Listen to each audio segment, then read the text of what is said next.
Maria Fedearen erromesa lelopean, etorkinen arreta pastoraltzak antolatutako erretiroaren topaleko izan zen Donosteko seminarioa. 210 heldu eta 70 aurretan erabek parte hartu zuten anai arteko toitz, gogoeta eta bizikidetza giroan.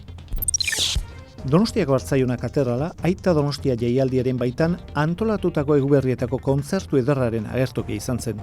Tatiana Somoil, biolin jotzaile eta musika irakaslearen zuzendaritzapean, artista talde aparta bildu zen kontzertu bikainean.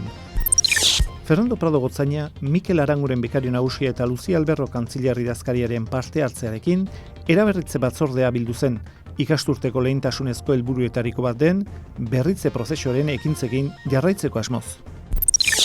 Fernando gure gotzainaren eguberrietako mezua, entzungai dago. Bertan, Kristauboi eguberrion eta santu bat opa digu. Baita, jubileo urte berria dela eta, zoriontsua eta bedinkazioz betea izan dadila.